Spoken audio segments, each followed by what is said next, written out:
بہت سچائی کے ساتھ ایک بات عرض کرنا چاہتا ہوں کہ میں ناظم بعد میں ہوں، شاعر پہلے ہوں۔ اللہ کا شکر ہے کہ شعر کہنا میرے خون میں ہے اور اس لیے میں شاعر پہلے ہوں، اور میرے لیے اس سے اچھی بات کیا ہو سکتی ہے کہ آپ جیسے کچھ اچھے لوگ مجھے مل جائیں جن کی خدمت میں اپنے ٹوٹے پھوٹے مصرے رکھ سکوں۔ مجھے اس وقت داد واد کی کوئی ضرورت اس لیے نہیں ہے کہ اس وقت تو یہ وہ وقت ہے کہ جب آنکھوں کی چمک جو ہے وہ میری زندگی اور میری شاعری کے سفر کو آگے بڑھانے کے لیے کافی ہے۔ آپ کی آنکھوں میں ذرا سی چمک آ گئی تو میرے لیے وہ کافی ہے۔ میں چند مصروں سے اپنی بات کا آغاز کرتا ہوں، سماعت کریں۔ صبح مغرور کو وہ شام بھی کر دیتا ہے، صبح مغرور کو وہ شام بھی کر دیتا ہے، شہرتیں چھین کے گمنام بھی کر دیتا ہے۔ صبح مغرور کو وہ شام بھی کر دیتا ہے، شہرتیں چھین کے گمنام بھی کر دیتا ہے۔ وقت سے آنکھ ملانے کی حماقت نہ کرو، وقت انسان کو نیلام بھی کر دیتا ہے۔ وقت سے آنکھ ملانے کی حماقت نہ کرو، وقت سے آنکھ ملانے کی حماقت نہ کرو، وقت انسان کو نیلام بھی کر دیتا ہے، وقت انسان کو نیلام بھی کر دیتا ہے۔ ایک غزل کا مطلب پڑھتا ہوں اور دو تین شعر اور جی غزل کا مطلب پیش کرتا ہوں، سماعت کریں کہ کچھ اس طرح سے زمانے پہ چھانا چاہتا ہے۔ غزل اشاروں کنایوں میں بات کرتی ہے، براہ راست بات کرنے کی عادت غزل کی نہیں ہوتی۔ میں غزل کی زبان میں بات کر سکتا ہوں اور وہی کر رہا ہوں۔ کچھ اس طرح سے زمانے پہ چھانا چاہتا ہے، وہ آفتاب پہ پہرے بٹھانا چاہتا ہے، وہ آفتاب پہ پہرے بٹھانا چاہتا ہے۔ تعلقات کے دھاگے تو کب کے ٹوٹ چکے، مگر یہ دل ہے کہ پھر آنا جانا چاہتا ہے۔ تعلقات کے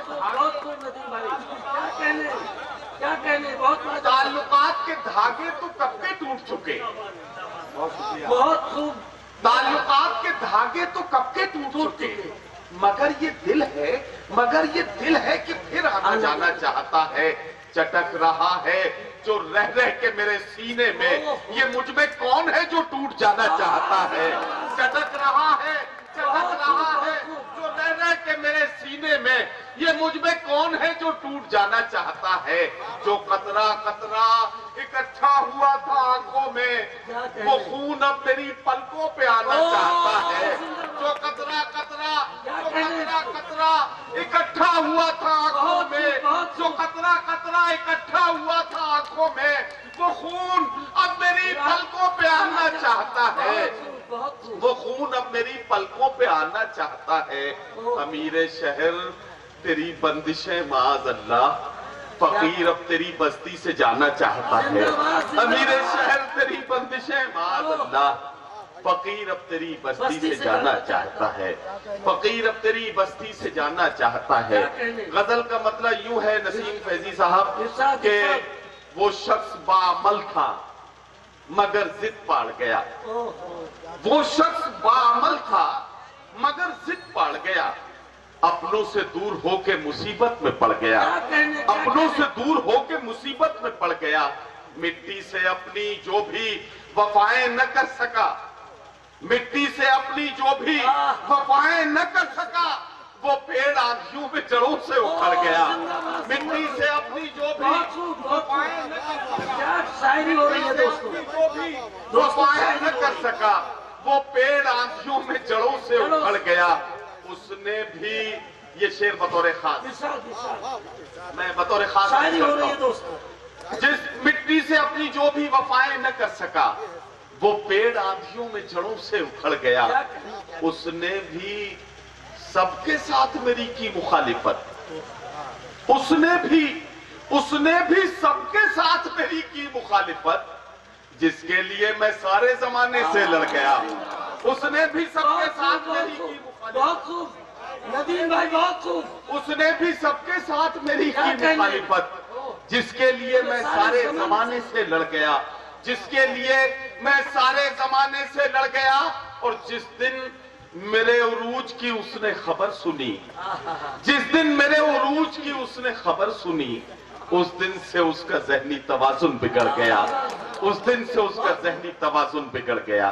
حضرات گرامی، بزرگوں اور ساتھیوں، صرف ایک شعر آپ کو اور سنانا ہے، صرف ایک شعر، اور ایک شعر وہ سنانا چاہتا ہوں جس کی وجہ سے مجھے ہندوستان اور ہندوستان سے باہر بڑی دعائیں اور محبتیں ملی بزرگوں اور تمام اردو کے چاہنے والوں کی۔